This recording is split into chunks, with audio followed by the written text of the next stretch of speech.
Okay, kusakata vibes bampita DJ Senior B the remix wizard manyiga mugongo yali ku kamera kubanga akuletera ekifaananyi nga kyekute bulungi nnyo. Webale kulaba yonna gy'osinzira okubanga olaba, webale kusubscribinga, webale kusharinga link. Tukomyewo with another special episode. Tuli wano Makindye, tusanze omukyalo ono abadde nga ali mu invisible area. Abadde yagendako mu exile. So tulina Pretty Girl. Tugenda kubanga tutunuulira obulamu bwe wajja abadde kiki ekiriwo neki ekijja. Of course nga mwe bafani be mba mulina okumanya ebintu bino, mube nga mutambula n'omutindo, mube nga mutambula n'okumanya, muleme kubanga mwebuuza nti omuntu yadda wa. Muyinza okuba mulowooza nti nga mwe muvayo ne mugaa nti omuyimbi waba talinawo oluyimba ne mutandika ogamba nti yagwa. But there is a reason lwaki waba tewali luyimba. There is a reason lwaki omuntu aba alabikanga ataliiwo naye nga ate waali. Abamu bakivamu buvi n'agamba kankireke, abamu n'agamba kampumulemu, naye nga all in all byonna tugenda kubanga tubimanya. Pretty Girl, nsanso okulaba. Oli otya? Ndi bulungi. Obudde bubadde buwanvu. Twasamba okumitinga last time gye wasambayo okujja ku ddembe. Yes, ku ddembe. N'obula. Nembula. Walize kola interview nga otugamba plan zo ezokukola ennyimba n'abayimbi b'e Rwanda, ezokukola ennyimba n'abayimbi b'awana abanene. Plan wagivaako? Saagivaako nga plan bwe naleka ngibagambye, nagenda n'ekikola ennyimba n'enzikola nziyina mu audio. Okay. Ekizibu ekiriwo nti sinnabazikolera video, naye ng'ennyimba nazikola. Oli otya? Gyendi. Oli bulungi? Baby ali atya? Baby mulungi yeeyagala naye. Oyo baby omuto, ate baby omukulu? Naye ali bulungi. Yani? Manyi. Olimba. Obulamu mugamba ki? Obulamu ombuzeeko nnyo nga gyendi. Newe nandi kusanze mu kubona ndibadde sikyakujjukira. Wakyuka naluzinga muka weight. But face yo yasigala kyekimu. Yes. Bigenda bitya? Si bibi, tugezaako okupatikana, nze nsuubira kulemerako. I remember Pretty Girl olina akayimba ke wakola ne Tulman. By the Tulman Kibalama nkutumiddeko nnyo gy'oli German. Ndi wano ne gwe bayitanga mukazi wo oba mukyeyagala simanyi. Nalaba akayimbako ne Tulman akarege. Nali nze by that time by that time nali sinaba kwetegereza bulungi. Wano wabawo omuntu yaŋŋamba ndooza yali by that time yali faani wo bafaani wa Tulman. Waliwo ekiwala ekirungi ekyayimbye ne Tulman akayimba. So I looked for that song. Tulman mukwano gwo nnyo? Mukwano gwange nnyo. Mwamitinga mutya ebiseera ebyo? Twamitingira wa producer Jonty. Jonty. Yes, nga akyayimba ne Hyperman. Yes, that's when we met in the Tulman. Okay. Yes, netukola oluyimba. Okay. Naye nga he's a personal friend. Wali ojjamu eyo time bayimbi kibe wali otunuulira walinga ogamba singa mbeerako ne gundi nsobola okukikola? Ebiseera ebyo natunuuliranga nnyo omuyimbi Dance Rakla eyafa. Rest in peace. Yes, kuba yali muwandiisi mulungi, yali so talented. Yes. Nga negomba okolako naye kirungi nti nakituukiriza nenkola naye. Yes. I did a couple of songs naye. Nampandiikira ennyimba nyingi, nenkola ennyimba nyingi naye, videos gye ziri ku YouTube. Yes, so ye muntu gwe nali negomba ndooza okusinkana by then we nali. Okay. Okay. Ani omulala yakuwayo oluyimba n'ogamba nti lwakyusa obulamu nga bw'olaba Tulman? Oluyimba lwakyusa obulamu bwange, that is 2010. Nakola oluyimba ne Fidempa. Baluyita Missed Call. That time Missed Call. Yes. I remember. Nali managed by Calvin the entertainer wa UBC. Yes. Yes, so lwakyusa obulamu bwange. Okyali ne Calvin? Yes, Calvin kyali naye nkyamulaba mukwano gwange. Bitambula bitya? Friend mulungi, ali bulungi. Musically kiki ekiganye Pretty? Musically ekiganye nandigambye nti ssente. naye olw'okuba nti nazaala nina okuwa omwana wange time, nina okumukuza, so ne sente ne ziba nga tezikyayingira bulungi nga bwe wali ozifuna, kubanga obulamu buba bwakyukakyukamu, oli maama olina obuvunaanyizibwa bungi, so kyekyo ekiganye kyokka naye nga music mulina omulungi era nkyagendayo mu studio mukolo omulungi. Ndowooza sente za video kale zifuukamu obuzibu kubanga ennaku zino video ziri so expensive ate ziri ku mulamu abaana basinga mbalaba zibakola, so nange sandiyagadde nkole ekintu ekibi, so I would rather take my time naye nga bwe mba nfulumiza ekintu ng'abantu bajja kisiima bagambe it's worth the wait, it's worth the time, omaze nga tukulindiridde, webale komawo, webale kuleeta kintu kirungi. Pretty Glow yani? Pretty Glow is a simple, friendly. Yes, I know that. Jolly. Kituufu. Muntu w'abantu atayagala nnyo music, agala nnyo Katonda. Olwa tribe ki? Ndi Munyarwanda. Munyarwanda. Babuza bati mwiriwe? Mmezute. Ne wiriwe kituufu, wiriwe kituufu kitegeeza mwasiibye muti. Mwasiibye muti. Yes. Wasemba ddi ogende Rwanda? Nasemba gende Rwanda, that's 5 months ago. Okay. Yes. Bali bata?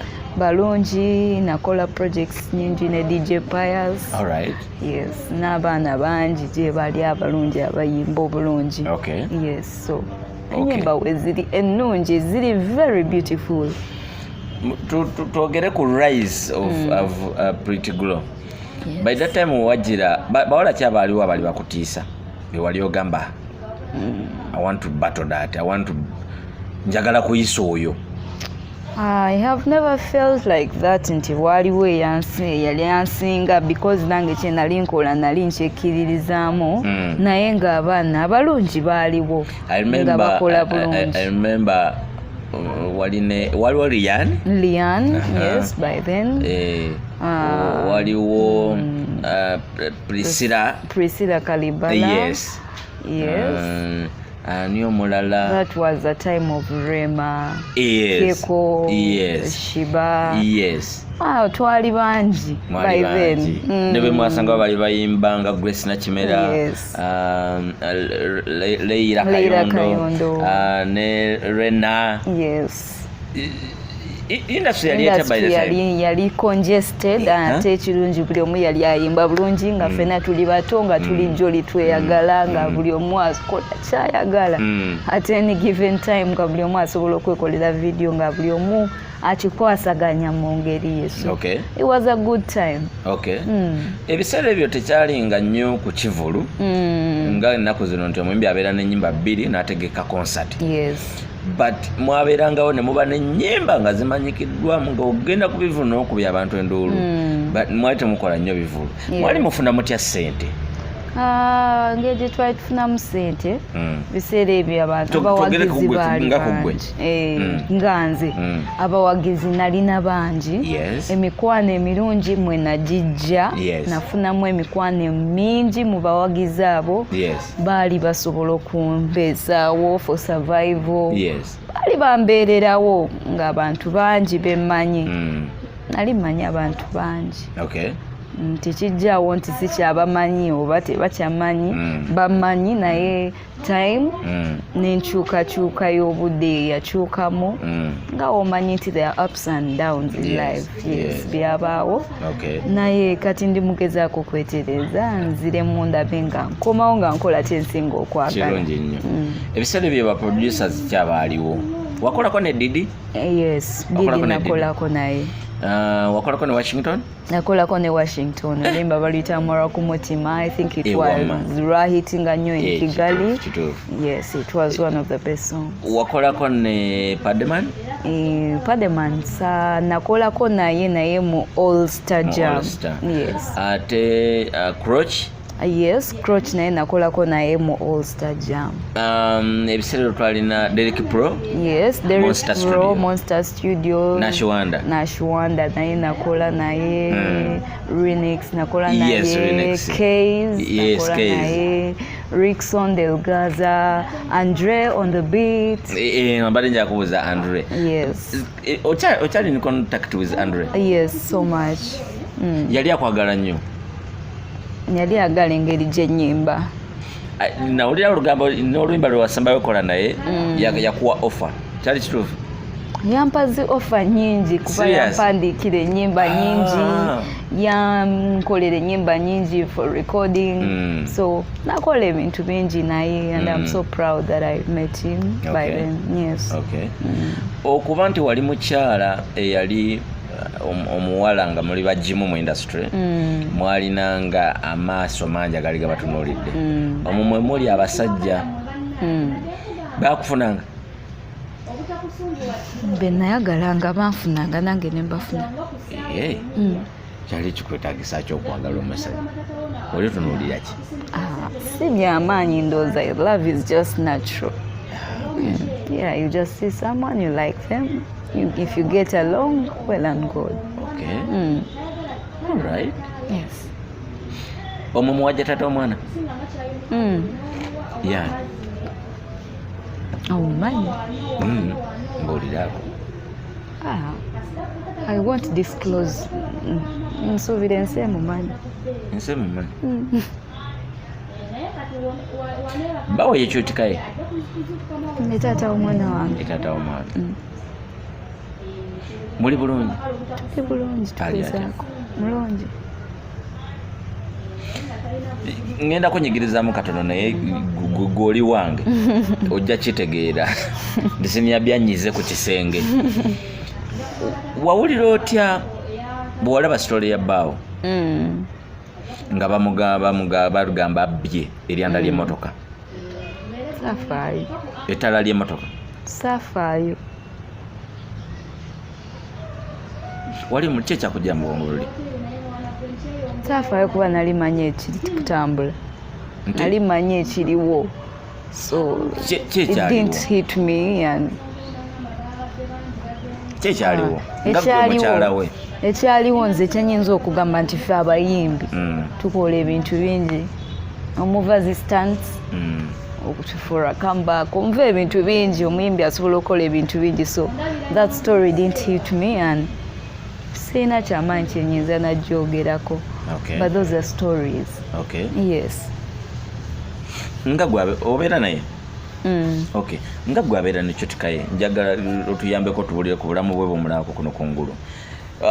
What went wrong?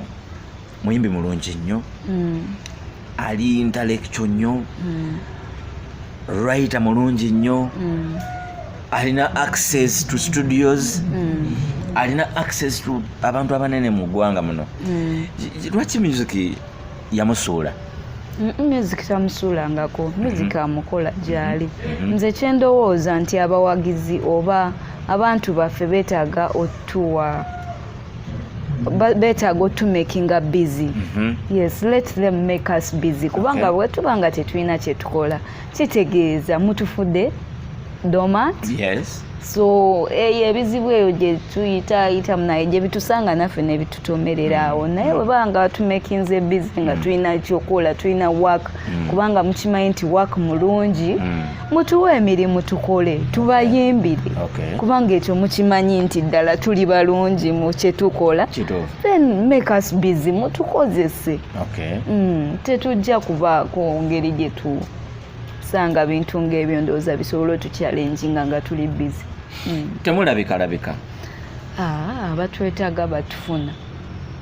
Mpise mu bingi banange, mpise mu bingi okufuna Pretty Girl. So abanyonyola process but finally ndi naye wano. Mpise mu bingi. Oba mbyogere nabyo? Bwe mbadde nzija yampadde ennamba Pretty Girl. Nangamba kuno kojja okunfunira from Facebook amala nayitayo message n'abasoma. Kuno kojja okunfunira then ennamba ngenzo gikubako nga omuntu mulala yagikwata aŋŋamba nze gwe nsobola okufunira ye mwami omukyala simanyi gy'alaze.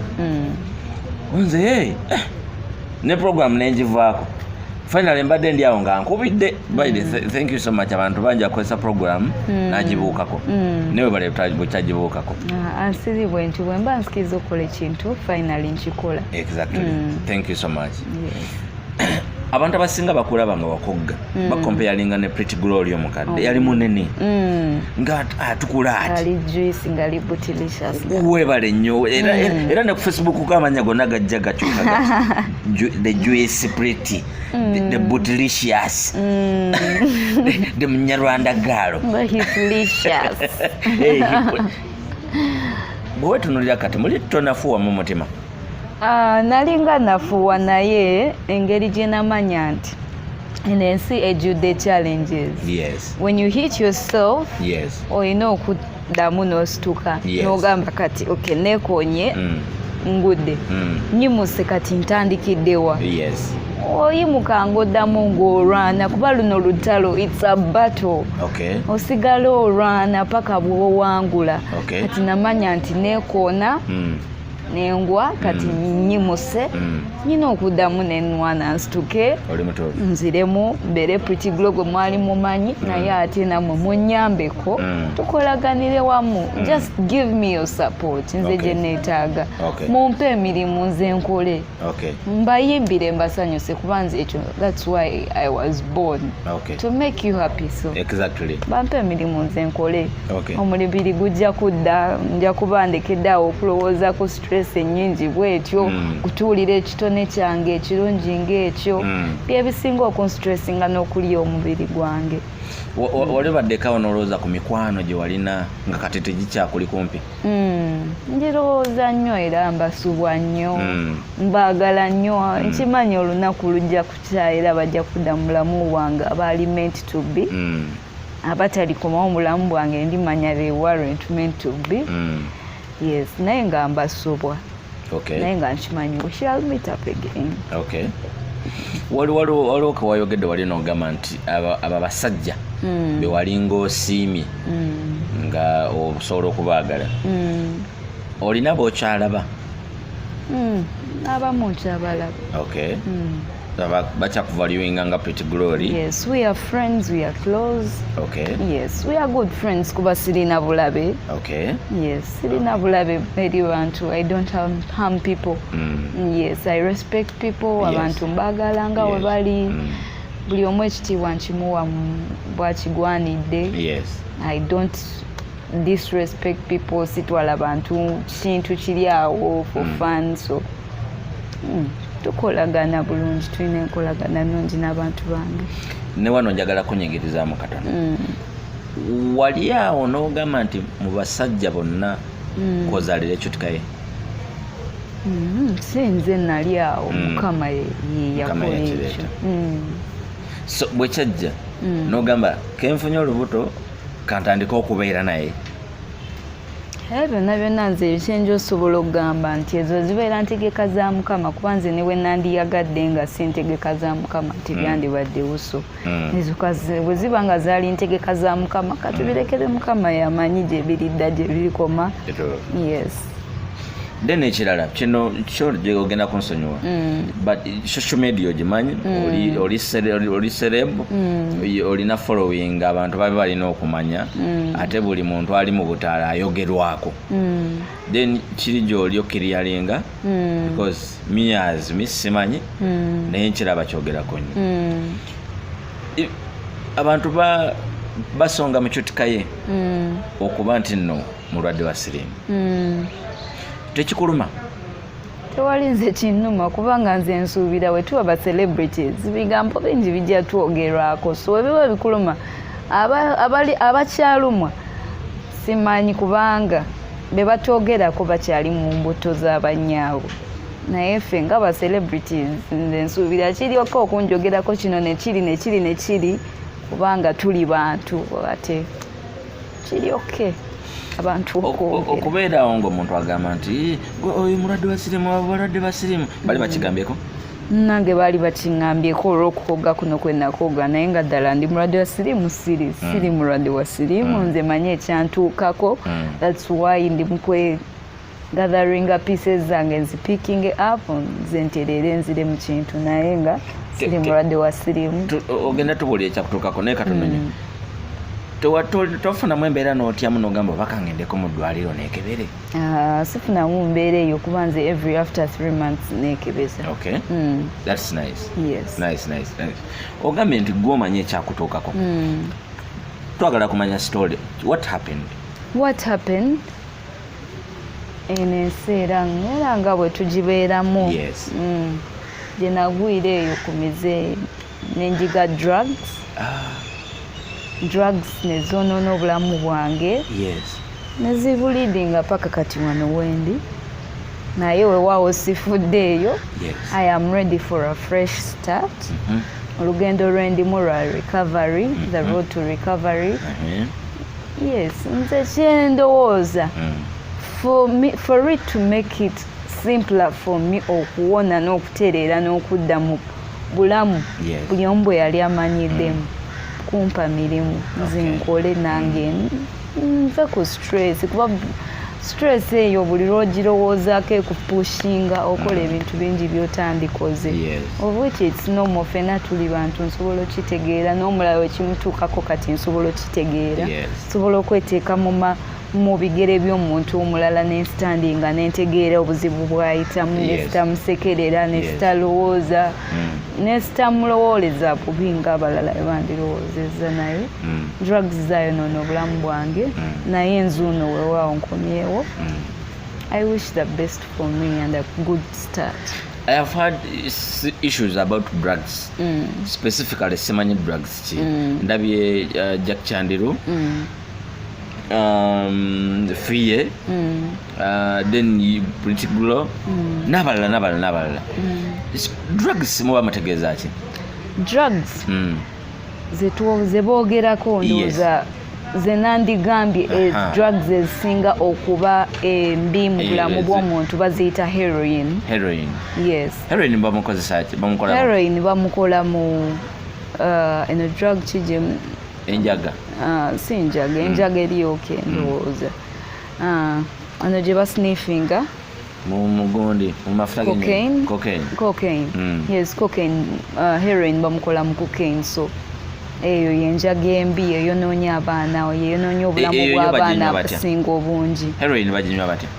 Buli omu aginywa mu ngeri ya njawulo nga bw'owulira nti oli yali agyekubamu mpiso, abasinga bagiteeka ku foil, abasinga buli omu abamu bagisnifinga, buli omu agikozesa mu ngeri ya njawulo. Wali ogikozesa otya? Sijja kwogera ndowooza ngeri gye nagikozesa, but saagyekuba mu mpiso, saagisnifinga, but there is another way. Yes. Okay. So eryo eddagala abantu balimanyi nti enjaga oba nkyogera atya mu Luganda, ebyo biragalalagala abantu babimanyi mu nsi biri authorized okubeera mu nsi? Singa abantu baali babimanyi ndowooza singa bangi babibuuka, naye kyenyinza okugamba nti the world is so ignorant about these drugs. Yes.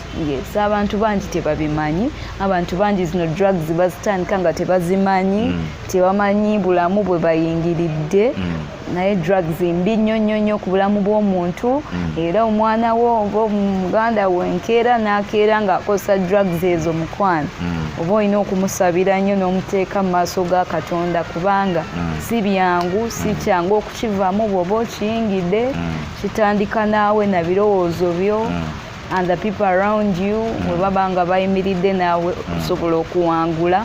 Naye if they are judging you nga buli omu akwongerako, buli omu ateeka ebituli ku mutima gwo, akola kino ne kino, bintu bingi ebikuleetera obutava mu obwo bulamu. Naye ate bw'oba weewaddeyo and you need change, nga olina n'abantu abayimiridde naawe, osobola okuchanginga for the better. Kibi nnyo nti abaana b'abantu bafa bangi olw'okozesa ebiragalalagala ebyo. Heroin mubi nnyo mu bulamu bw'omuntu, tegeetaaga na kukozesa wadde n'okusembereza kumpi omuntu atamulabangako batamukozesangako mubi nnyo. Alright. kale tulina Pretty Glow wano ku Sakata Vibes mpola lwakuba wetudda naye enkuba naye etaami butaami naye tujja kikwasaganya mpola tunaatera okumaliza ffe tukute fazo njasa okwebaza obudde bubo tuwadde abasinga beetooloola abasinga batya interviews zino naye nemukuba nti nno obadde obuze teweekwese totugobye webale nnyo kyekintu kyaffe. I understand. So olinayo mikwano gyo abawala be wali nabo mu eyo period mu industry nga kati tokyabalaba bangi ngaani era nga bali yange ndudde obbalaba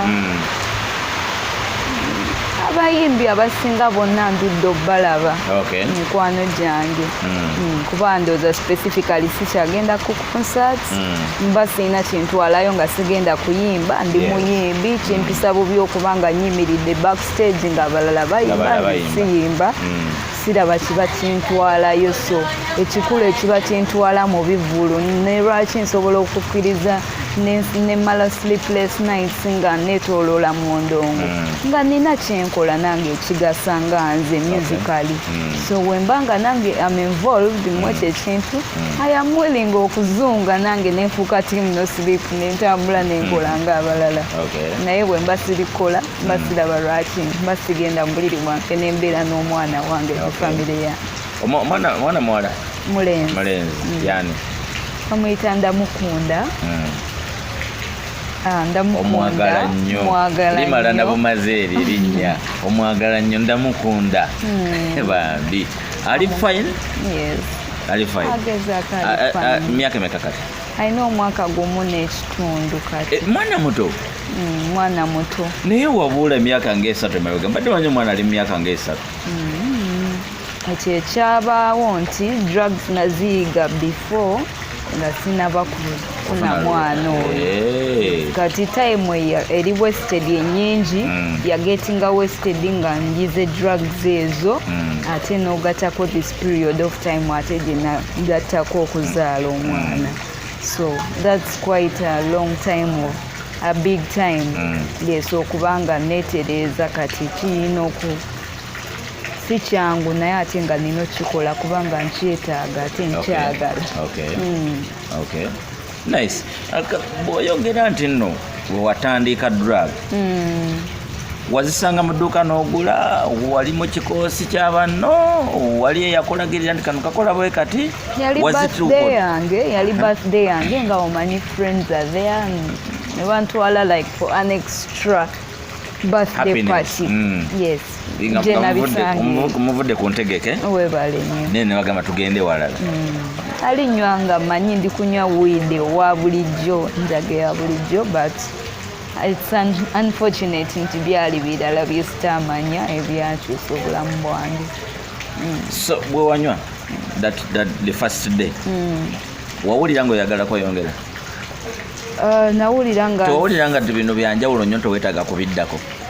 Nasesema nempulira nga birina height ey'enjawulo of course naye nga manyi njaga ya njawulo nga we bagamba nti enjaga gyeri mulimu sikanka mulimu enjaga babiki ng'ekibanga biki so nali manyi sikanka gwe ndi kunywa but so unfortunate si gwe nali ndi kunywa byali birala ne bivaamu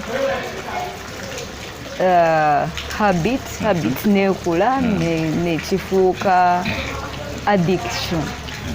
Yes, nefuuka addiction nenemesa okulwanyisa kubanga nali ndi so ignorant nange by then nga drugs sigimanyi sigiwulirangako nga simanyi kyakola paka bwe nasearching about it nengamba okay kati nina okwerwanako wano wekituuse kifudde out of hand nkikiriza sikyakisobola nzikiriza kaneeyambe ndabe nga bwenkomawo nga original. Kati wagijjangawa because tewasigala ku pate kyaliwo ebbanga ng'olina gw'okubira n'akuleetera bo wamanya we batunda gyeri gye bazitunda lwakuba ebyo ebifo sijja byogera naye nga gyebiri gye babitundira ababinywa babimanyi ebifo ebyo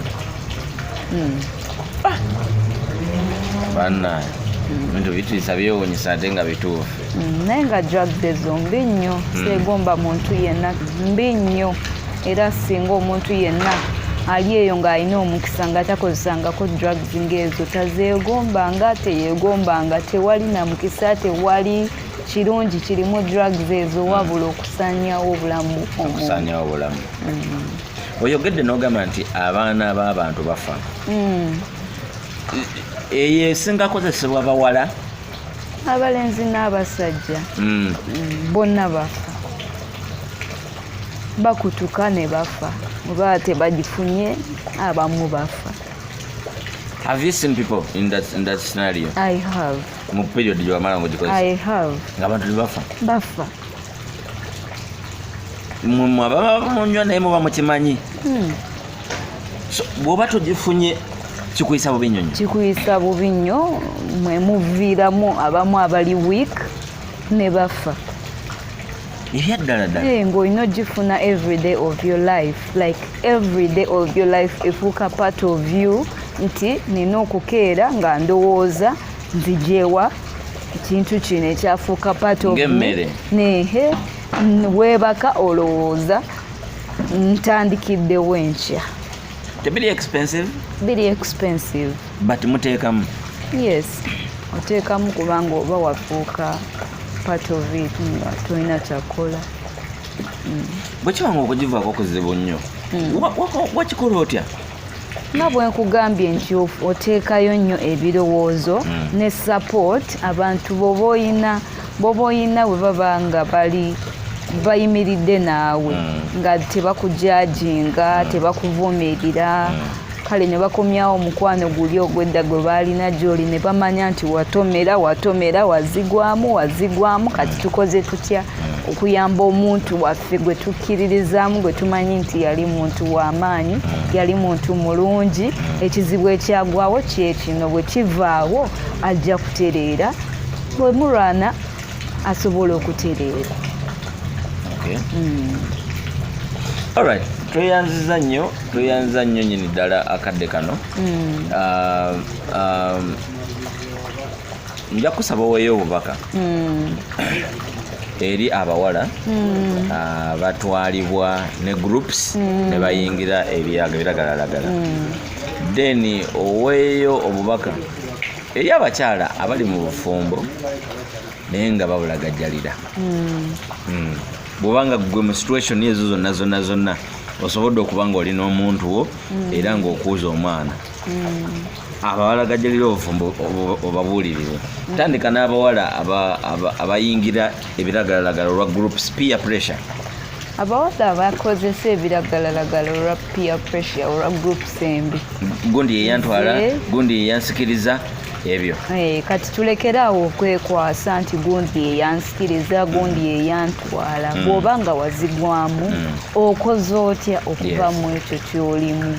Kubanga togenda kulufuula luyimba luno sseno si mmere. Kubanga bw'otabeeko kyokola okimanyi osaanawo ng'owedde. So nze ndabula buli muwala omuto ali eyo nti bw'oba nga togezangako, don't tamper. Togezaako, bagamba woolira woofiira. Kati kiri nti woolira woofiira era woonakikomberako ojja okufiira, kubanga bangi bafudde. Ffe tetuli special okubanga tukyali balamu singa tekibadde kisa kya Katonda. Nga Katonda teyatulonda n'atuteekako ekisa kye n'omukono gwe n'agamba nti bano balondemu. Weewaawo naffe twandibadde twafa dda. Naye twebaza Mukama nti yatuteekamu abo abalondemu, naffe tetwamanya twabiyingiramu. Naye kati kiki ekiddako? Tuli mu kulwana olutalo lw'amaanyi. Tetutudde, temulowooza nti twebase nti oba tunyumirwa, twagala music kubanga kyekyo kye tusinga okukola mu bulamu bwaffe ate tukyagala. Kati buli muwala omutaali eyo akwate ekintu kyawulira kyayagala mu bulamu bwe akiseemu time okusinga okwonoona time ennyingi ng'ogenda mu peer groups ne groups embi esobola okuleetera emitawaana ng'egyo gye twafuna. So bakolesa ebyo, balina talent, buli omu Mukama alina talent gye yamuwa. Buli muwala yeezuule mukama yamuwa talent kimbulamu bwensi eno ogumire ku ekyo era kyoba oyongera okuteekamu amaanyi nze ndi sure buli kyoteekamu amaanyi omaliriza owangudde kubanga obudde bungi bwe namala nga nsula nga mu studios nga ntunula nga nkola ne producer Andre nakola nawaayo time nyingi nti okumanya nga newe mala emyaka 5 nga sikyagenda mu studio ku recording ne baŋŋamba pretty kwatira wano katukukolere bukolezi video nza ya mgutugo nza n'okumala emyaka 5 nga size mu studio ku recording ng'ennyimba nziina kubanga na investinga time yange mu kintu kye nali njagala by then nga sinaba kutomera kiyanyamba ne kati kisobola okunyamba nenfuuka omuntu gwe mutasobola nakukkiriza kubanga already namufuuka nange gwe sitamanyi naye well and good buli omu ali eyo awuliriza omukazi weesonyiwe togezaako kukozesa biragalalagala bigenda kwonoona obulamu bwo enyinza obagamba nti n'abo abaatomera tebeetuulako kutandika kwekubagiza nakulowooza nti byakoma ensi yaggwayo nedda tukyalina omukisa munene kwesootinga kulowooza bulungi noddamu bw'oba weekoona n'osituka noddamu n'olwanirira eddembe lyo kubanga lino ddembe lyaffe bw'oba tonywedde ezo drugs tolina mirembe so lwanirira eddembe lyo ofune eddembe lyo kyenyinza obbagamba eri abakyala abalagajjalira obufumbo eri abakyala abalagajjalira obufumbo nze nsuubira buli mukazi buli kitonde ekikazi kyegomba oba kyetaaga okuba n'omusajja webale nnyo so waba olina omuntu wate tomulagajjalira tomutwala for granted tolowooza nti oba wamala oba wamumala nedda tewamumala kubanga akyayina opportunities nyingi naye ate yerekereza ezo opportunities n'abeera naawe tunulemu so naawe beera ng'omuntu omukulu olowooze ogambe kati omuntu wange bumulekerera nga yetandekeredde lwaki owemukira omuntu nga yetakwemukidde kubanga bangi abakuwemukidde naye ate tewabawemukira ate ono atakuwemukidde gweoyagala okwemukira so kitunulemu abakyala abali eyo mwenna ffenna tuli bakazi twegomba obufumbo tuteekemu amaanyi mangi tuwagale abaagalwa baffe tukole bye tulina okukola tubafumbire akamere tubaagale tubeere nabo tubeere n'enkolagana ennungi nabo tufuuke bakwano baabwe abaami abo beetaaga emikwano bayinza okuba balina emikwano egyabwe egy'abasajja naye ng'ate si kyetu kyokka omusajja okudda ewaka nga talina friend kwagenda kudda kwogerako nakyo kinyiiza kyeyawe kyova olaba basinga beesanga nga bavaddeyo paka mu mabaala ne bakeesezaayo kubanga temuli ba mukwano sobeera mukwano gwa bbaawo musembeze omanye byayagala ne byatayagala omukwano gunyume naawe onyumirwa obufumbo. Thank you so much. Njagala we tuva ku interview eno omuntu agiraba afune wakusanga bakufuna batya? Omuntu aneetaaga nga asobola okuneetaaga nti oba alina omulimu gwampa nti oba Pretty Glow nze ndi eno mu butuufu Pretty Glow nali faani we naye ekibinya ekyamutuukako nandyagadde okubako kyenkola nandyagadde okubako kyenyumiza mulamu bwe bwekiti osobola okunzija ku namba eya maama wange for now 0774 70 7972. Omukyala oyo asobola okuntuusaako mu bulungi ne bw'oba omukubidde nga tali nange era ajja kuŋŋamba omuntu gundi ne gundi yankubidde ddamu omukubire so ali responsible enough okusobola okuyimirirawo ku lwange. Thank you so much. Olina abaagala okutumira? Njagala okutumirako abantu abambeereddewo nnyo mu bulamu bwange. Njagala ntumireko omukyala gwe bayita Sure Deal. Maama Sure Deal. Yonna gy'oli bye wakola mu bulamu bwange nkyabisiima ng'omwana. Nja kufuna olunaku nzije nfukamire ngambe mami weebale nnyo.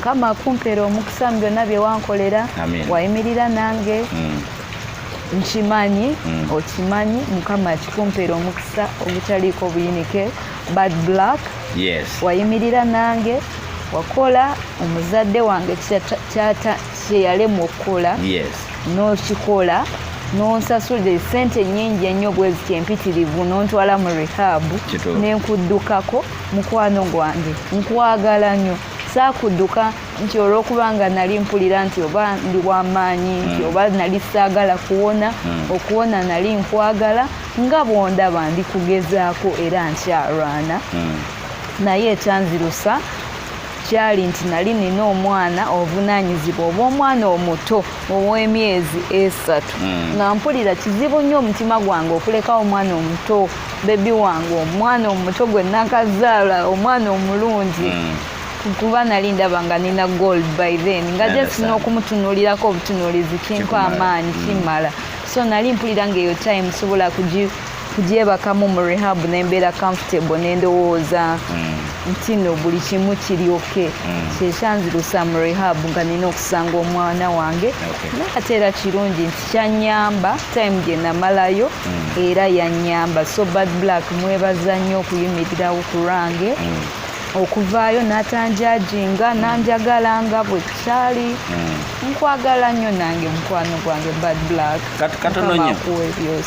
katono nnyo kyekibeera mu rehab olwagamba nti gundi ali mu rehab kyekibeerayo rehabilitation center eyinza okuba like a home naye nga bajjanjabirayo abaagala okuva ku sigala ku njaga kubikozesa ebyo ebikuba osobola okugendayo ne bakujjanjaba ne bakuba empiso ne bakuwa eddagala life yo nedda mu normal system obulamu bwo ne budda mu normal system nebanga oba tobikozesezza osobola okubeerawo nga weeyagala nga tolina buzibu ng'osobola obivaako n'okola ebibyo yes that's a rehabilitation center batwalayo balwadde ba bwongo abalwadde abalina ekizibu ekyo ekyokunywa omwenge ebikozesebwa addiction yes that's what a rehabilitation center is. Walabayo n'abalina obuzibu bw'oku addiction ya sex nabo gye bali yes nebaza nnyo nazaala wange yonna gyali bwera eyo mutumirako webale kubeerawo ku lwange n'olw'omwana wange ne ku lw'omwana waffe Cute webale nnyo twagala webale tuyamba nebaza nnyo famire yange okunjagala n'okubeerawo ku lwange maama wange oli wakabi teri akusinga oli mulungi nnyo oli mukazi ajjudde okwagala weegombesa abalabi oli w'amaanyi nentumirako bafaani bange abasinga okunjagala abatavangawo abateerabiranga Pretty Girl eddoboozi lyange ly'amaanyi era sigenda ba disappointinga ngenda kukomawo mu maanyi bayimbire ebyo bye munsuubiramu ngenda bibawa nenebaza nnyo ba producers ba DJs bakubi b'ebigoma bivuga nenebaza ba promoters abatuwa ebivulu nti mwebale nammwe kutuwa mu kisoogo nenebaza buli muyimbi gwe nali nkoze naye oluyimba yebale kumpa mu kisoogo na butampisaamu maaso nakuwulira nti talenti yange esaanidde okulagana ne talenti ye mwebale kuvaluwinga ekyo munze mwebale nnyo mwenna abalowooza nti nina amaanyi agasobola okufuuka ekyo kyemwandyagadde embeere mwebale nnyo mwenna abandowooleza ebirungi era nkoowoola nga nkuba omulanga ensi yonna yonna yonna gyeri bambi temukiisaamu maaso kino nkyetaaga kubanga music mwagala nnyo mu bulamu bwange atambuza obulamu bwange atambuza omubiri gwange n'omusaayi gwange kwe bitambulira mwagala nnyo era mumpo emirimu mbayimbire kubanga ennyimba nnungi nzirina ez'Oluganda nzina ez'Ekinyarwanda nzina ez'Oluzungu nzina ez'oku mikolo na buli wamu buli ki nsobola okuyimba ndi mukyala w'amaanyi n'ennyimba zange ennungi so mumpe emirimu make me busy nsobole obbawa kyemwetaaga namwe mufune kyemwetaaga mu nze otherwise nawe siniyabbi webale nnyo kuba mukwano gwange webale butaneerabira nange nkama kikusasulire dictator Mark nkutumirako